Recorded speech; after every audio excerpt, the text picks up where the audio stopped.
ఎన్నో సవాళ్లను ఎదుర్కొని తెలంగాణలో సాగునీటి ప్రాజెక్టును బీఆర్ఎస్ ప్రభుత్వం నిర్మించిందన్నారు ఎమ్మెల్యే హరీష్ రావు. కాంగ్రెస్ ప్రభుత్వం 7 నెలల్లోనే ప్రాజెక్టులను నిర్మించిందా అని ప్రశ్నించారు.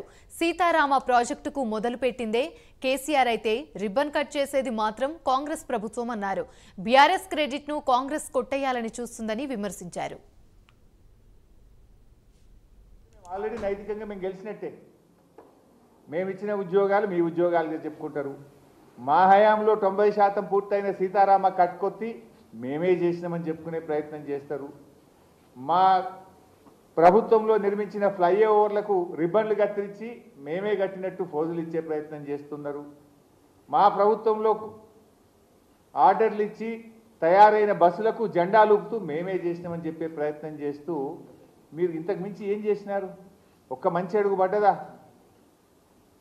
సీతారామ నిర్మాణం కోసం మేము కృషి చేస్తుంటే ఆ రోజు ఇదే కాంగ్రెస్ పార్టీ నాయకులు కోర్టుల్లో కేసులు వేసిండ్రు.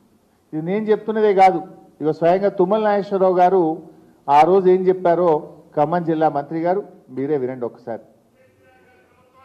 నాకు ఈ జిల్లాని సంపూర్ణంగా మిగిలిపోయినటువంటి బృహత్తర కార్యక్రమాలు పూర్తి చేసే అవకాశం మళ్ళీ కేసీఆర్ గారు నాకు ఇచ్చారు. అందుకనే ఈ జిల్లాలో మిగిలిపోయినటువంటి సాగునీటి పథకం, నేను కలలుగన్నటువంటి పథకం, ఈనాడు ముఖ్యమంత్రి గారి చేతులకు మీదుగా శంకుస్థాపన చేసినటువంటి ఈ జిల్లా జీవనాడి, ఈ జిల్లా ప్రజల చిరకాల వాంఛ గోదావరి జలాల్ని ఈ జిల్లా రైతాంగానికి ఇవ్వాలని ఆనాడు కాంగ్రెస్ ప్రభుత్వం ఆనాడు మొదలుపెట్టినటువంటి దుమ్మగూడాన్ని వాళ్ళ స్వార్థం కోసం, స్వలాభం కోసం, సొంతం కోసం, కమిషన్ల కోసం దాన్ని చిందరవందర చేసి ఒక్క చుక్క నీళ్లు ఇవ్వకుండా 2000 కోట్లు దగా చేసినటువంటి కాంగ్రెస్ పార్టీ పాలకులు ఈ రోజు ఇరిగేషన్ ప్రాజెక్టుల గురించి, కేసీఆర్ గురించి ఒక్క మాట మాట్లాడే నైతిక హక్కు లేదు అని చెప్పి ఆ పార్టీ నాయకులు విజ్ఞప్తి చేయదలుచుకున్నాం.